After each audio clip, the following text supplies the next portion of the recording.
Take a breath, have courage, and let go. You're listening to Relational Trauma SOS, a Her Wings Unfold production. Trauma survivors belong here.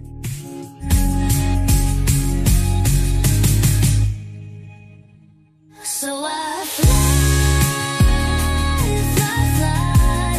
past the hurt, past the goodbye, with the wind in my chest and fire in my eyes.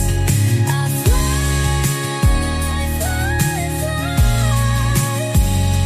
higher than every single lie.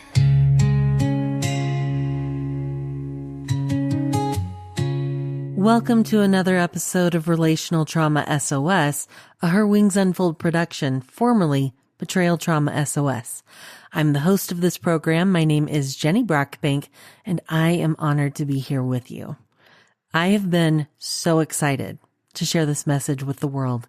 I honestly believe that what we are sharing today is revolutionary and will change the trajectory of the healing for many, many, many people, myself included. Her Wings Unfold is honored to be the parent organization of a brand new, fresh out of test groups, first ever trauma-sensitive 12-step program called TS-12 Anon, which stands for Trauma Sensitive 12 Steps Anonymous. In a few minutes, I'm excited to chat with my friend Lynn about her thoughts regarding TS-12 Anon. But before I do, I want to tell you a little bit about the parent organization of TS-12 Anon and the producer of this podcast, which is Her Wings Unfold. Her Wings Unfold is a nonprofit born from a profound need to help women heal, find empowerment, and rise after experiencing another's abuse, addiction, adultery, or abandonment, what we call 4A behavior. We're dreaming really big over here because we've lived and seen the profound need. And that's why we're working hard toward offering advocacy, care packages, low or no cost healing retreats for survivors, and one day, a physical space where women can experience light and warmth and things like trauma-informed yoga, art therapy, and income-building workshops, which aren't luxuries for survivors. They are lifelines. At Her Wings Unfold, we believe healing should be compassionate, affordable to everyone, and rooted in dignity.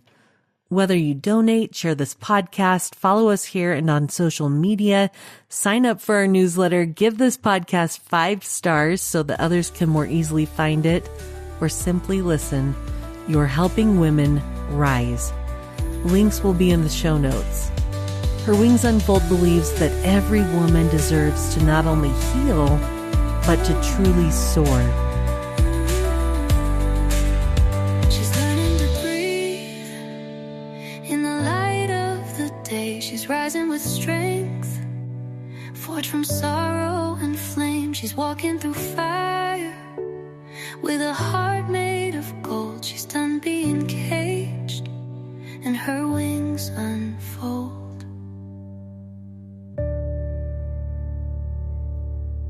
Before chatting with Lynn, I want to share that now available is the first ever truly trauma-sensitive 12-step literature called TS-12 Anon. The book was written generally for those who have experienced another's abuse, addiction, adultery, and or abandonment, and we plan to partner with credible organizations to adapt our current book to be more specific.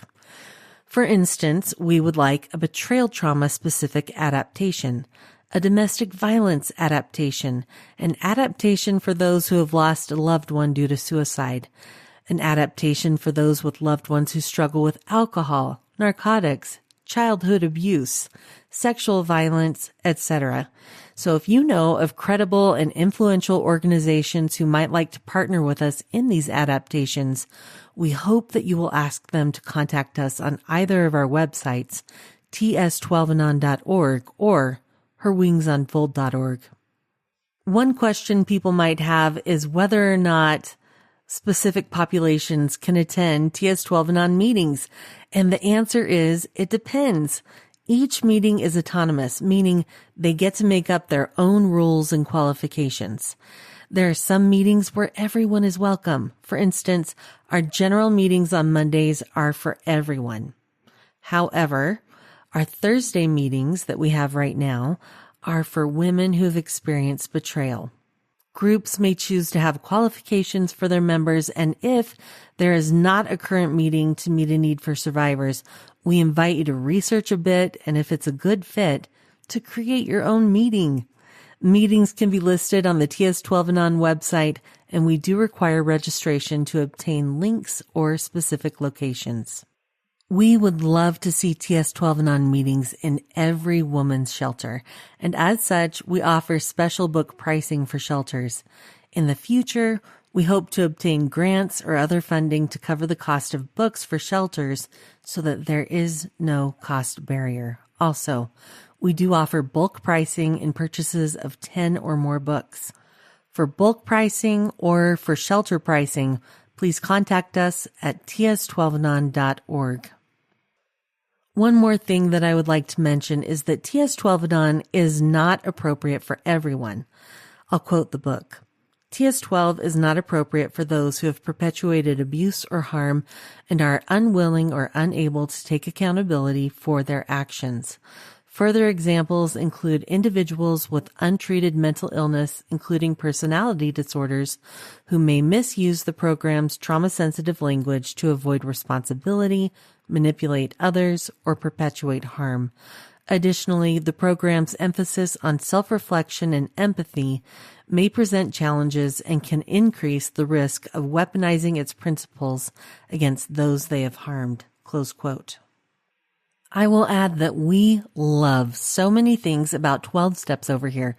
For instance, meetings are typically free, which makes them more accessible to survivors who often struggle financially. We love the community it provides, and we love the sacred space of healing when survivors come together to heal and to offer their experience, strength, and hope. Having stated that, TS-12 Anon addresses issues for survivors that traditional 12-step models simply aren't set up for. It's a beautiful, beautiful program that we hope will help many, many people make their lives and their homes more beautiful. Well, I'm really excited to welcome my really good friend, Lynn. And Lynn has worked a lot of different 12-step programs. And so as such, I met her in one 12-step program and she's since moved to a different one, but she has amazing insights into 12-step programs and the differences and how they run and good groups versus groups that need some improvement. And so as such, I'm really excited to welcome Lynn to talk about TS-12 Anon today, which is trauma sensitive 12 steps. So welcome, Lynn. Glad to have you here. Thank you so much. I am really excited to be part of this. I really think that this is a revolution and that we need this trauma sensitive care for people who are recovering and healing. So thank you. Yes, I think so too. So I'm really excited that Her Wings Unfold has taken this on so that we can hopefully help lots of different people find the hope and healing that they need. I guess we'll start. Would you mind sharing, and I'll share as well, like what different kinds of 12-step groups, and generally speaking, have you participated in, and about how many have you done? yeah, Different 12 so I steps. was thinking about this the other day, and I have actually counted how many different groups I reached out to. And that was 10 different groups. Wow. So some of them were, different groups within the same type of program, but different locations. But and not all of those did I attend, but I have attended consistently and for, long periods of time, 6 different recovery groups Wow. that all kind of incorporate, most of them incorporate 12 steps in some way or fashion. Yeah. Thank you.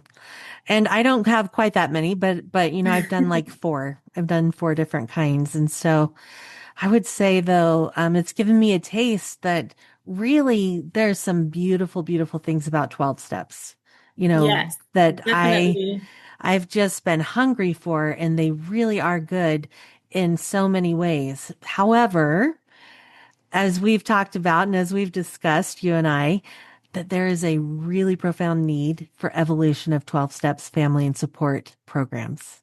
I agree. Yes. As you can see by the number of groups I have reached out to, I am somewhat of a persistent fighter. I'm not one to just say, well, this is how it goes. I kind of fight for things. And that can be good and bad. But it doesn't, not everybody is like that. You know, some people, if the experience they come into, if there's obstacles, and there are definitely, you know, when I came into different 12-step programs, there were obstacles that I had to sort of fight through. It wasn't, there are things I had to get over in order to participate because I saw the healing in other members of the group. I saw like what it was bringing into their lives. Hmm. So I kind of said, okay, well, I don't really like this. It doesn't make a great first impression, but it must get better or something because there's these people. And so I persisted.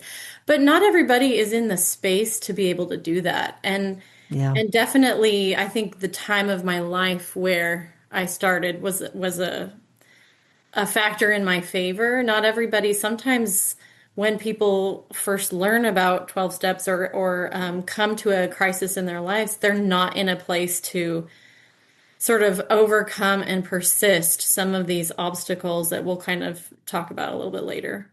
yeah, I love that. And I agree. I think I came to the conclusion too, where it's just like, I am not in a place anymore to listen to some of the language and things consistently. Hmm. I just felt like for me, I know more now. I can do better, in Yeah. healing. Yeah. And Words have power for sure. They have yeah, power. And even if cognitively you can say, well, that language is a little outdated. That doesn't apply to me. But your ears are hearing that, your body's hearing those words, and I think that is still impactful. I agree. I agree. Thank you. So before we get going on discussing the differences between traditional 12 steps and TS-12 Anon, which is trauma sensitive 12 steps, I think I would just like to talk about that we're honoring the past, but we're also evolving the future. So it's like 12 steps is a really beautiful foundation, and it was written a long time ago, and it was written without trauma survivors in mind. In fact, it was originally written, for alcoholics, obviously. Right. And so for us, as we've developed over the years, and you and I have both participated in programs for family members or for loved ones of those who are struggling, Hmm. I would say that I want to make sure that, we honor too that like it really is a profound program that was Yeah. created. Yes, absolutely. And so what we're doing is we're building on this. We're transforming it to better fit survivors. We know more now, so we can do more. And so I'm excited to talk about what that looks like and how that happens in TS-12 and on. Definitely. We'll start with this one. Traditional 12 steps are built on a codependent or co-addict model, which places blame on those who are affected. And I'm wondering if you, like me, have experienced this kind of a feeling where it's kind of like, and what is your role in their behavior? Or what is your role in things that, to be perfectly honest, are not our fault, if that makes sense? Right. Yes. I've definitely been told through different literature that I'm a para-alcoholic. Oh, I've been told that, you know, that I mean, we'll talk about this later, that I'm insane. mm, Um, you know, and I understand that there's nuance to these things. yeah, I understand that. But, you know, like we said, language can be triggering. That that I'm obsessing about my loved one's behavior or that I basically had become them. That's another yeah, way that that's been worded, that I as the victim had become who my perpetrator was. Yeah, that those are all different different wordings that I have seen. Yeah, Agree. thank you. I've heard similar things. And I think the concept that they like to bring in a lot of times is we're going to take what we like and leave the rest, as you had Mm-hmm. kind of mentioned earlier. And, but there's just so much of that to where it's like, Yeah. it's so triggering to think through. And for somebody who's in high trauma to come in and have to think through that and to think, I don't know, that doesn't quite feel It's right. Yeah, it's a mental gymnastics and kind of a filtration system that you have, which, if you're farther down the road, maybe you can do that, but that's a lot to ask of someone who's coming from, abuse, addiction, abandonment, things like that. Yeah. Yeah. Thank you. I agree with that. Something that I love, and you've been attending TS-12 Anon meetings for about 6 months Yes, now, I right? have, and I love it. It is life-changing. Well, thank you for me too. Something that I love is that it's built on a prodependent trauma model instead of a codependent or co-addict model. And so prodependence honors the natural human desire for connection, recognizing it as a healthy need rather than a sign of pathology. And I really kind of lean into that. It just feels much better to my soul to be like, of course, this person who I love and adore, I want connection with them. And that Yes. makes so much sense. Well, and the science backs it up. We know so much more than when 12 steps were originally created and used for, Al-Anon and these different programs that were for the Hmm. for the loved one. And we know now all the neurological, the things about the brain that support the evidence that we are meant to depend upon and be interdependent with our loved ones. Especially when you look at child development and when you're talking about parent relationships, it's like this is how we are wired to be. And when things are disrupted with that relationship, the coping mechanisms that we as children, that's our brain doing that. Our brain is Right. just helping us survive. And let's not demonize that. Let's Yeah. let's honor the fact that, wow, look at what your brain did. You were in this situation and I wanted to protect you. And so this is what it did. And it feels so good to honor that. Yeah. That's so beautiful. Beautifully said. The other part that it's built on, so it's a prodependent trauma model. And so the thing that I love about a trauma model is it meets people where they are.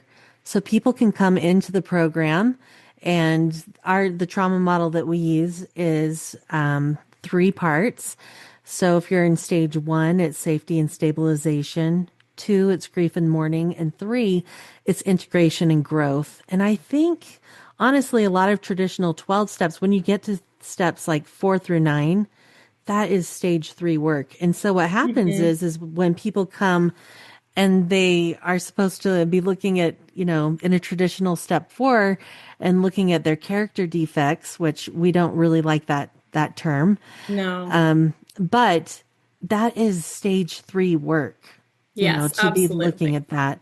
And not everybody is there. Sometimes we need safety and stabilization or grief and mourning. And it's really important, I think, that if we can come into things and still work each step according to what stage we're in, Yes. it's so empowering. And we also don't get stuck on steps for months, Yeah. years at a time, which can Yeah. be discouraging, really, when Oh, we're trying to make definitely. progress. Definitely. Yeah, I have been in groups where they basically say, well, we know step 4 scares people off, so just don't worry about it. Just do step 3, 1 through 3, and just don't even think about. But and okay, I mean that's what some people do. I like the idea of like do what works for you. So they're trying to, maybe implement some of these principles of honoring the stage you're at, but you're still going to these meetings where you're hearing all of this discussion and readings about these steps. And again, it's like you can sit there and say, well, it's okay, I'm not ready for this step yet, so I don't need to, but you're being inundated with all this messaging, and that is going Yeah, to affect you. absolutely. Yeah, thank you for voicing that. And you know what? I had another thought about the grief and mourning, Yeah. if you don't mind me sharing that. When I saw that, I mean, I had never seen this trauma model before, TS-12 Anon, and I've done a lot of healing stuff, following therapists and these different things. So that was really new for me, and I just loved it and latched onto it. And I loved the part about grief and mourning because that is something that is not really talked about in traditional 12-step literature that I have seen. There's some discussion of it, and sometimes people will talk about grief, but it can't become part of the culture if it's not a big part of the literature. And that is something that TS-12 Anon really hits on well, is the grief piece, because to me that is, if you can't honor those feelings of grief and you're trying to just think your way out of it, which Yeah. a lot of traditional 12 step is more, a little bit more cognitive versus in your feelings, then you're going to actually be stuck. Mm, Cognitively, you can understand these concepts and you can move through them.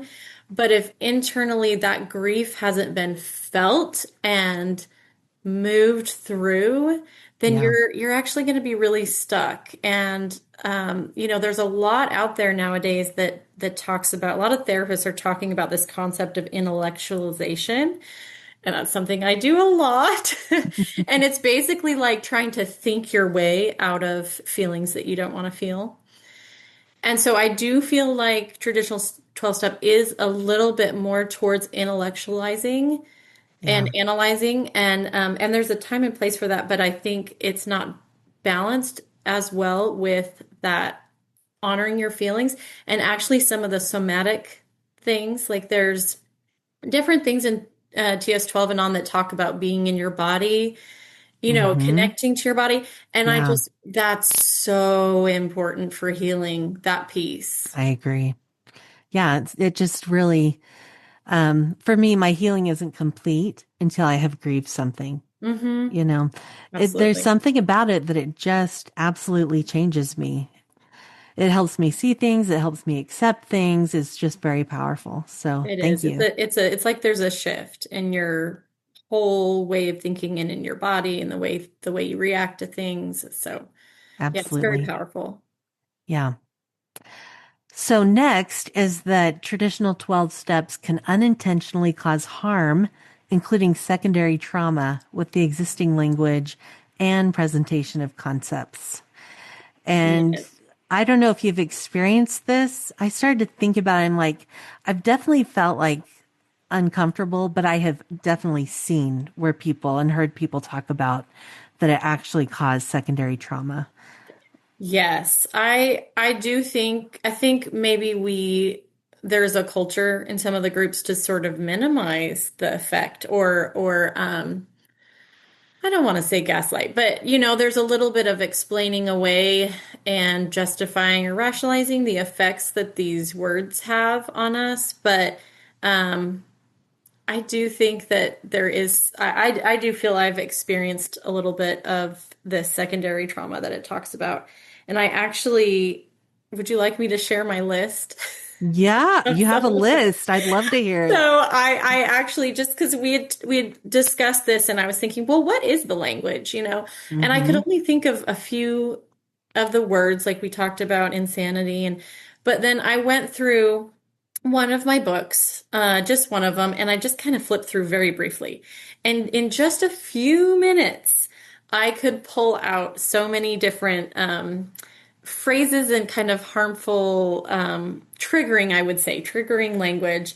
Yeah. So just the whole idea, as a person who's experienced another's addiction, abandonment, the 4A behavior, to hear about making amends, that's Hmm. just, that's triggering.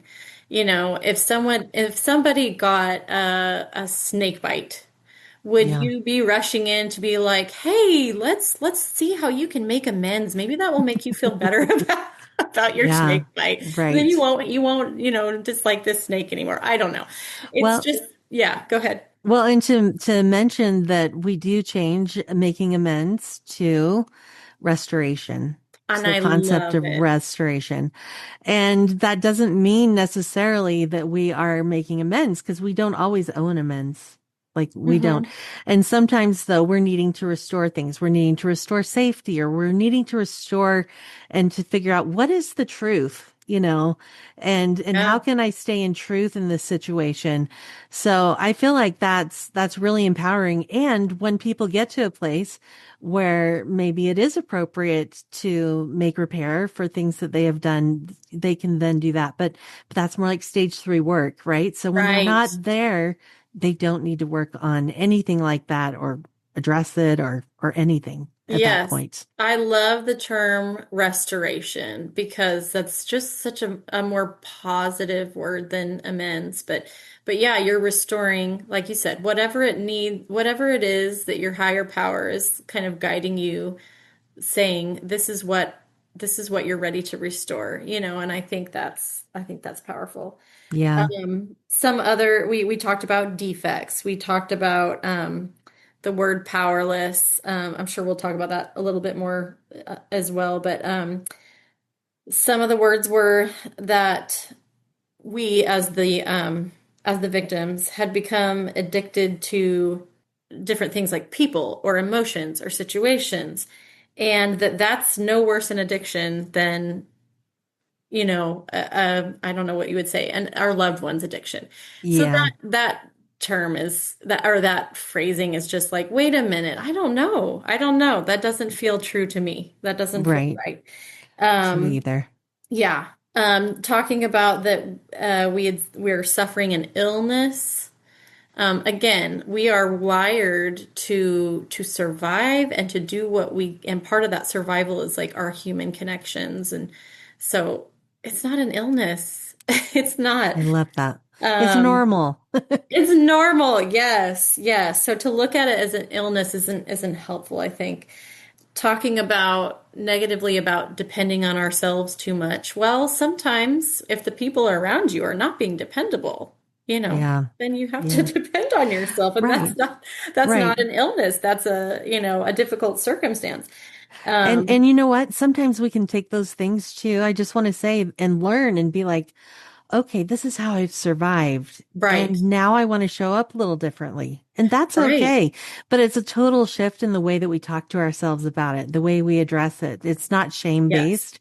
It's Yes. kind, it's gentle, and it still helps us to look at ways that we would like to show up differently. Right. Because what do all, psychologists and therapists tell us about our relationships? Do we criticize our loved ones into changing? No, we're supposed to love them into changing. Yeah. And it's the same concept with ourselves.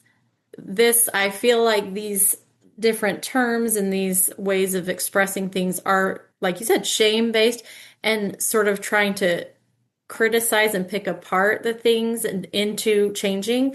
But yeah, if we love and honor where we've been, then we can change. It's counterintuitive, but it's actually like to normalize it actually helps us to come out of it better I and think to say, so. yeah, that's how it was, and that's normal, and that's what I was meant to do. But now I know better, and I don't need to Hmm. stay there.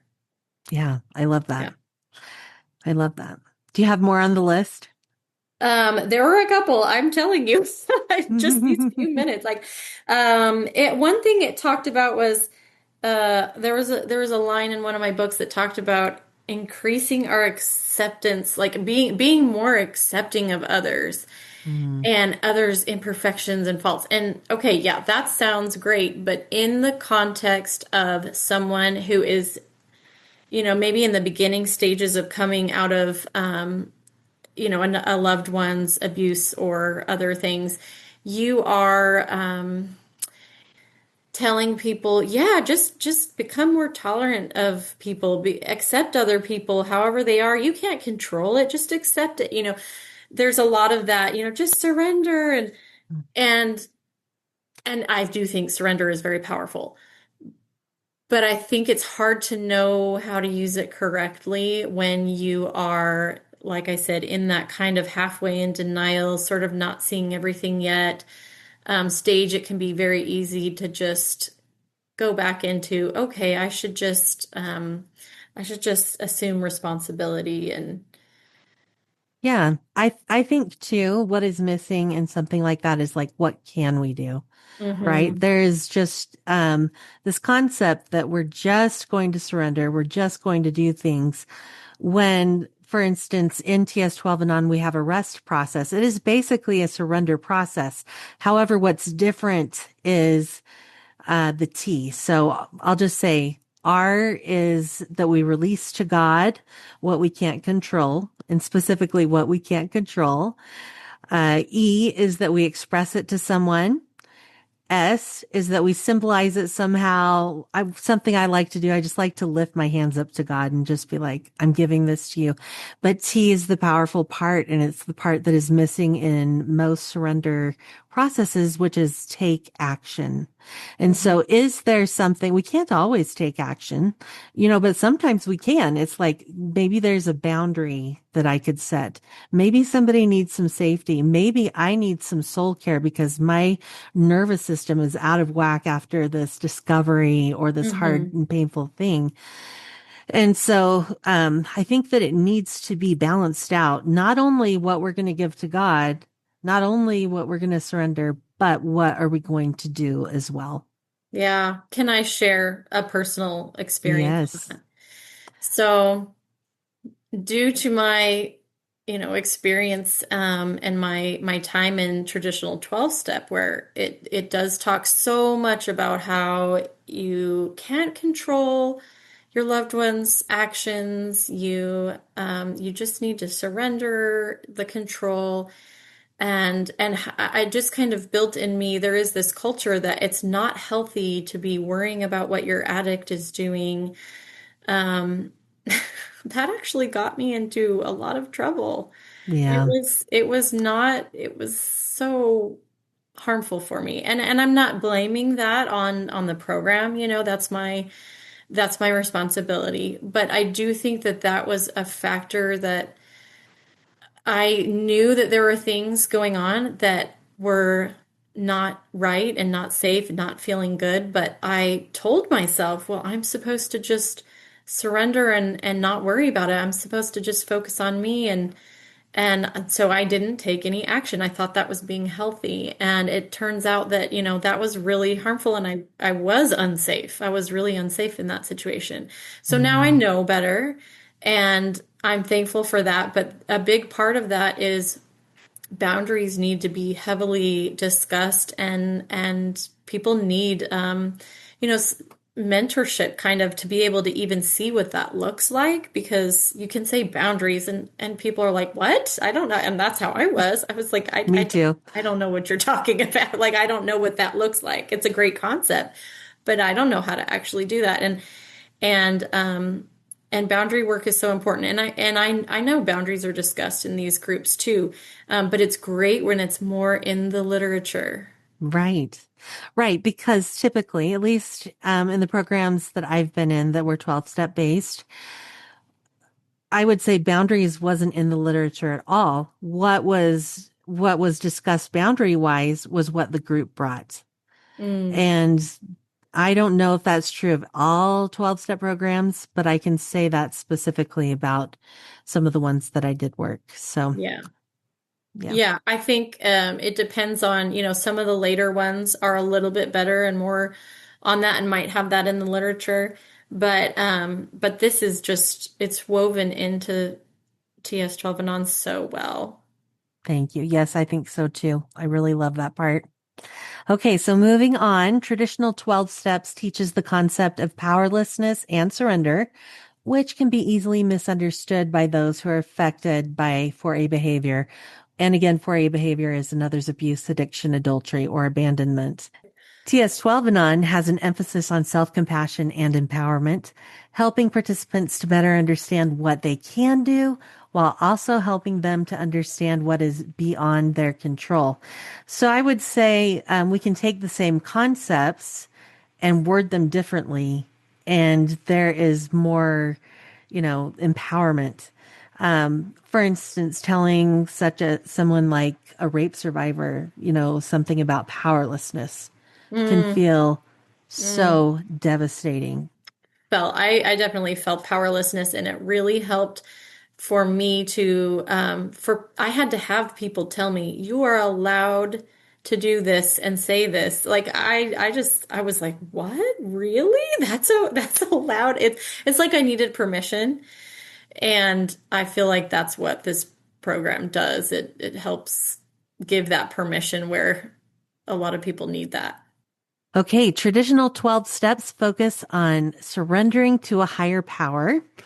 And while we do love the concept, of surrender, we do voice it differently. We word it differently.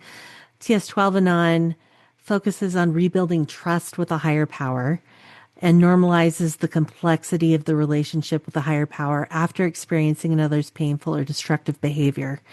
And I would say this is so critical because I have yet to meet someone who has experienced significant destructive behavior from someone that hasn't come away with it with some kind of question of like, why Hmm. God, or you Hmm. left me, or something like that, to where there's really pain involved in that relationship. So TS-12 Anon encourages a rebuilding of that, a being truthful with our higher power to say something hurt, giving our higher power, the opportunity to help us understand better, or we can rebuild things basically. It's just a little different approach.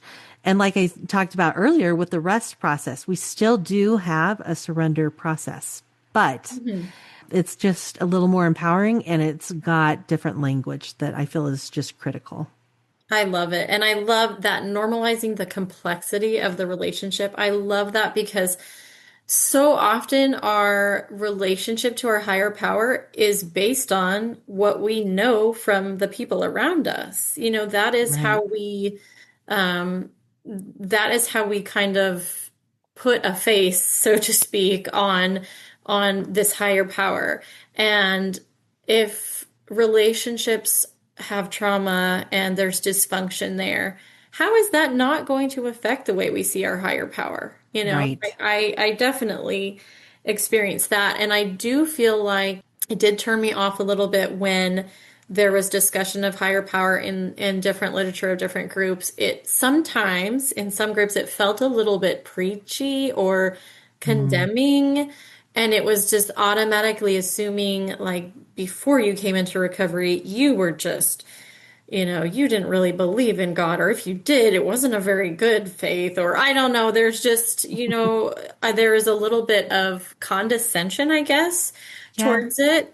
And I definitely didn't feel that way. I felt like I had a deep connection prior to recovery, but I definitely had to piece things back together, Right. at one point when things just were really intense in my life. And I had been, just so let down by all the humans in my life, several significant people in my life. It definitely helps to honor that complexity and say, hey, it's normal. It's normal for this relationship to be disrupted a little bit, and Hmm. there's nothing wrong with you that you feel that way. Yeah. Yeah. That's beautifully said. Thank you. Okay. So in traditional 12 steps, we've hit on this a little bit. Step 4 focuses on character defects. And in Mm. TS-12 and on, we do not like to use the word character defects. But I will state that when people, if they're doing phase 3 work, they can do a more traditional Yeah. step 4.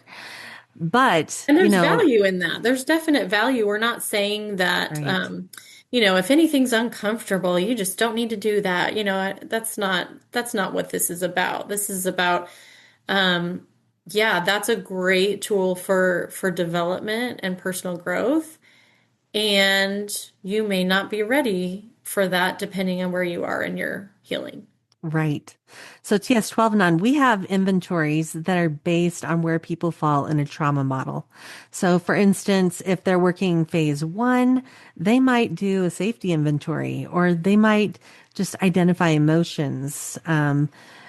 People in a phase 1 or stage 1 might look at self-worth issues and develop self-worth and heal things work on that kind of healing.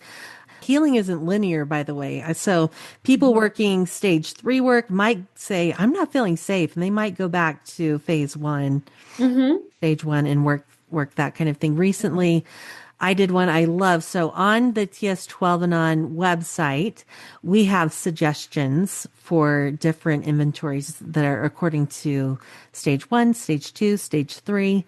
And for me, I realized I was feeling a lot of fear. And I think you've done the fear one too. You were the I one did who the told fear me it was so inventory. good. It was so good, definitely. I've Yeah. I've referred back to it many times. I feel like it really helped me pivot some things in my life. Yeah, I love that for me too. And I just remember at the end, because you go through and you highlight different colors and things. And at the end, I was like, oh, this is why, and I can normalize that actually some of what I'm going through is very intense and very stressful. And that makes sense. It was just so helpful. And I would say my nervous system calmed down quite a bit. Oh, that's so wonderful. It was really cool. Yeah. So in traditional 12 steps, groups are peer led. And in TS-12 non, groups can be peer led. And the ones that we have, by the way, as of today, we have 3 live groups. And Hmm. so, and they're like Monday night is a general meeting. Thursday night is a betrayal trauma women's only meeting. And then Sundays is a meeting for those experiencing a loved one who is emotionally immature or who might have a personality disorder, that kind of thing. But we plan to have many more meetings. So, if in the coming weeks you're like, I think I would like something on, experiencing domestic violence or something like abandonment, a huge abandonment piece would be suicide, actually. So loved one's suicide. And we would love Hmm. to have a group for survivors of those Hmm. who've experienced suicide. So anyways, depending on the level of what people are experiencing, I think that it's wise to say, you know what, if somebody has experienced sexual violence, they might need a therapist to lead a group for a while Hmm. until it's not quite as devastating, Hmm. until like that trauma level is calmed down. Yeah, for And more so safety. the thing I love about TS-12 None, the only cost for professionals to run groups like that on our end is the literature. That's all. It's amazing. So we're very hopeful. We want healing to be accessible and affordable so that anybody can find healing if they really need to from trauma. So in traditional 12 steps, there's a more rigid structure and application for each participant. And in TS-12 and on, it allows each participant to experience healing according to their individual journey. The structure is highly, highly adaptable. I don't know. Do you have any thoughts about that and what that's looked like for you?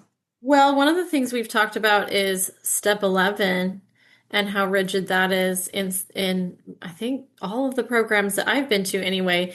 It talks about having conscious contact with your higher power, Right. um, but mentions that you should pray only for the knowledge of its will for us and the power to carry that out, or something like that. Yeah. Um, and so it's actually telling us exactly what we have to pray for. And I understand, honestly, I never even that didn't honestly bother me. I didn't even really think that much about it until well into starting TS-12 and on, and seeing the step 11 that is there, which is just so beautiful. I just found it so empowering and so nurturing to my relationship to my higher power.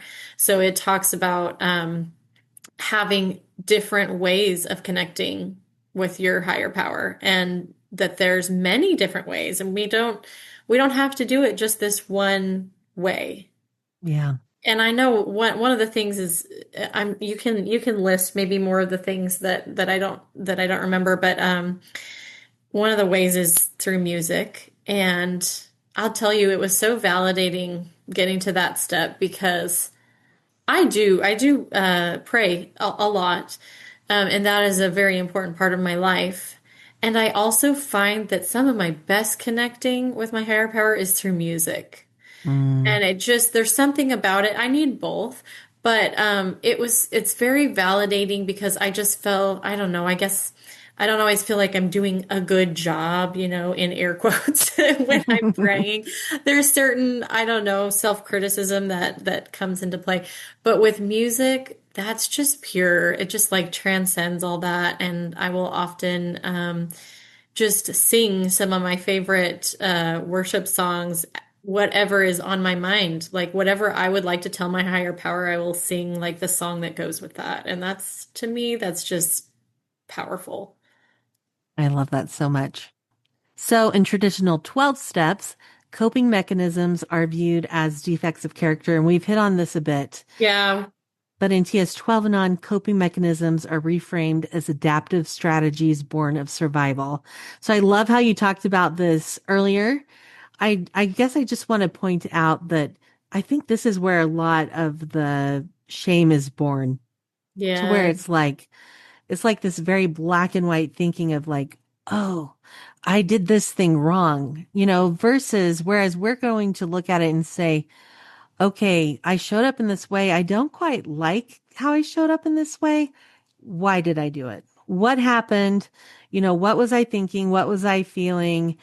And to better understand the root issues of it so that those root issues can be healed. And then we just show up differently. We show up better. Yeah.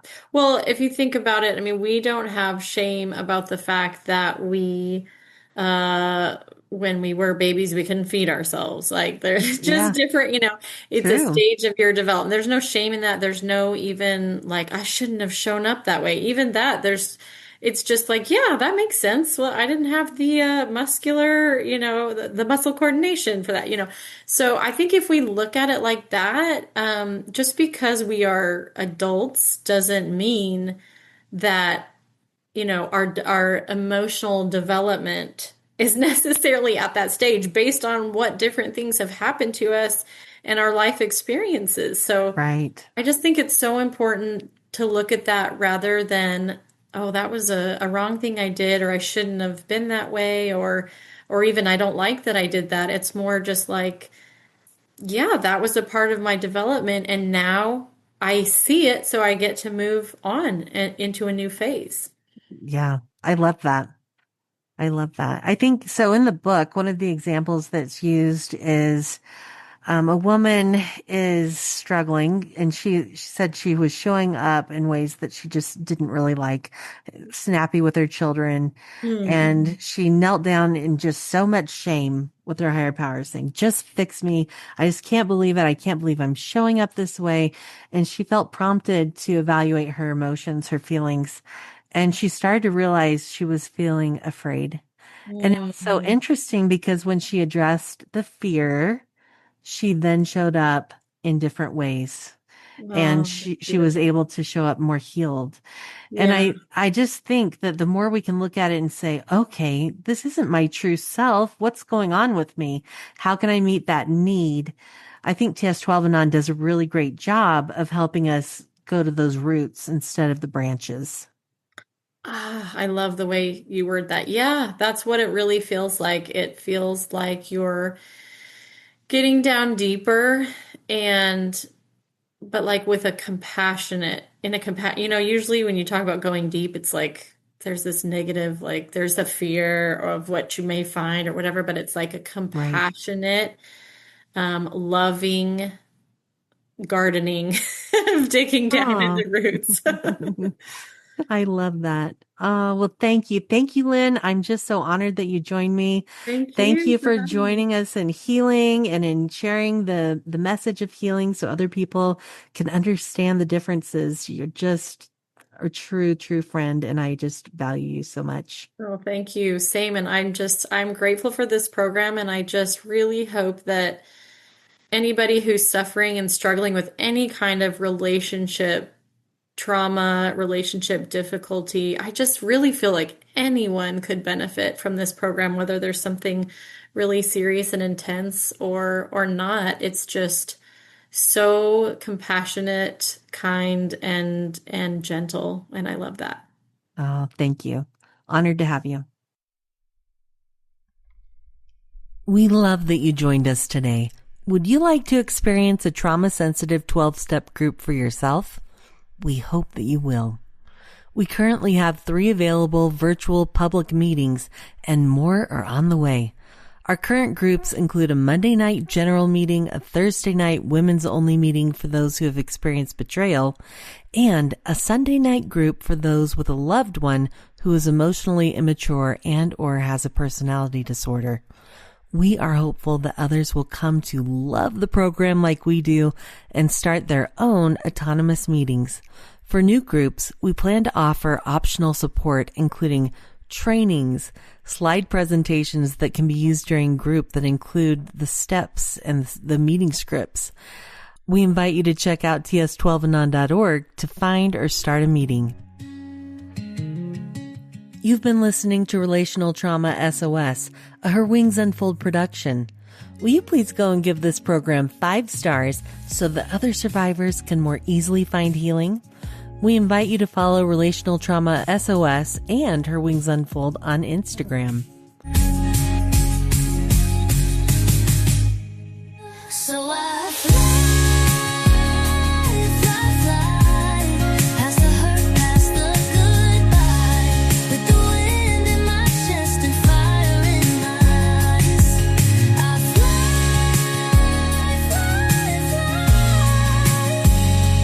higher than every single lie. You belong here.